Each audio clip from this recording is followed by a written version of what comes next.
वो ये नहीं देखता है कि वो जो अफ्तार में सामान इस्तेमाल कर रहा है कि वो हिंदू के यहाँ का है या मुसलमान के यहाँ का है, या ईद में जो सिवई बनाई जाती हैं वो ये नहीं देखता है कि हिंदू के यहाँ का है या मुसलमान के यहाँ का है। मजहब कहीं पर ये तालीम नहीं देता है कि आप मजहब के नाम पर किसी के साथ डिस्क्रिमिनेशन करें, किसी के साथ भेदभाव करें। यूपी में कांवड़ यात्रा के दौरान दुकानों के नाम को लेकर के विवाद शुरू हो रहा है। हमारे साथ बात करने के लिए मौलाना सूफियान निजामी हैं, दारुल उलूम के प्रवक्ता हैं। ये बताइए, जिस तरीके से ये पूरा मामला देखा जा रहा है, अब तो राजनीतिक आपत्तियां आ रही हैं। ओवैसी साहब से लेकर अखिलेश यादव, कांग्रेस पार्टी, तमाम लोग कह रहे हैं कि दुकान का नाम बताने को लेकर पुलिस कार्रवाई क्यों कर रही है, लेकिन सरकार का मानना है कि एक पारदर्शिता हो, जिसकी दुकान है अपने नाम पे रखे ताकि खरीदने वाला तय करे उसे लेना है या नहीं। आप क्या कहेंगे? ये देखिए, ये फैसला बड़ा आश्चर्यजनक है, बड़ा ताज्जुब खेज है, क्योंकि हमने देखा है कि चाहे ईद हो, होली हो, ये जितने भी त्यौहार इस मुल्क में मनाए जाते हैं, तमाम त्योहारों में कभी ये मौका नहीं आया है कि किसी के नाम को या किसी के मजहब को जानने की हमें ज़रूरत पड़ी है। और ये हमारी तहजीब और संस्कृति है कि हम किसी की दुकान से या किसी के प्रतिष्ठान से जब कोई सामान खरीदते हैं तो हम उसका नाम नहीं पूछते हैं। मुसलमान अफ्तार करता है, रमज़ान के दौरान रोज़े रखता है, वो जब अफ्तार करता है तो वो ये नहीं देखता है कि वो जो अफ्तार में सामान इस्तेमाल कर रहा है कि वो हिंदू के यहाँ का है या मुसलमान के यहाँ का है, या ईद में जो सिवई बनाई जाती हैं वो ये नहीं देखता है कि हिंदू के यहाँ का है या मुसलमान के यहाँ का है।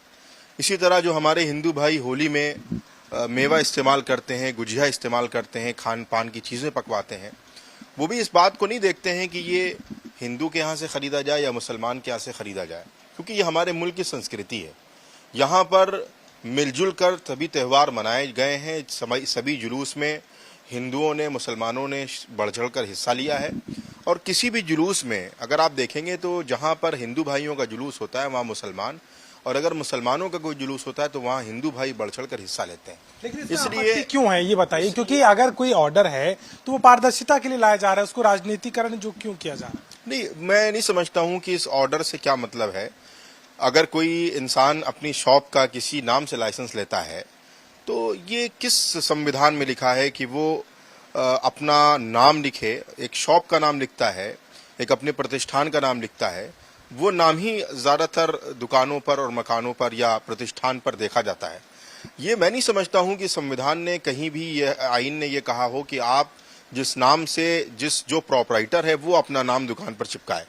ये ज़रूर था कि अगर आप टैक्स जमा करते हैं तो जीएसटीएन, तो मैं नहीं समझता हूँ कि ये चीज़ें जो हैं वो बहुत ज़रूरी होनी चाहिए और बहुत ज़्यादा ज़रूरत है इन तमाम चीज़ों की। मुझे लगता है कि ये तमाम चीज़ें जो हैं वो कहीं ना कहीं इस मुल्क के एटमॉस्फेयर और इस मुल्क की गंगा जमुनी तहजीब के लिए नुकसानदेह है। विपक्ष की पार्टियों का समर्थन कर रहे हैं जो इस पर आपत्ति दर्ज कर रहे हैं, कोर्ट में जाने की बात हो रही है, पुलिस की कार्रवाई पर भी सवाल हो रहे हैं कि एक्शन नहीं होना चाहिए। देखिए, मैं राजनीतिक तौर पर किसी पार्टी के सपोर्ट में या किसी पार्टी के पक्ष में या उसके विपक्ष में कोई बात नहीं कह रहा हूँ। मैं सिर्फ अपनी बात कह रहा हूँ। एक मजहबी इंसान की हैसियत से मेरी ये जिम्मेदारी है कि हम अपने मजहब की तालीम को दूसरों पर आम करें, और मजहब कहीं पर ये तालीम नहीं देता है कि आप मजहब के नाम पर किसी के साथ डिस्क्रिमिनेशन करें, किसी के साथ भेदभाव करें। बिल्कुल। इस मामले को लेकर के मुस्लिम धर्मगुरुओं का भी यही मानना है कि धर्म के आधार पर ये आइडेंटिफिकेशन नहीं होना चाहिए, और कहीं ना कहीं जो राजनीति है वो भी इसी के इर्द गिर्द घूमती नजर आ रही है। लखनऊ से कैमरामैन संदीप के साथ अभिषेक मिश्रा, आज तक।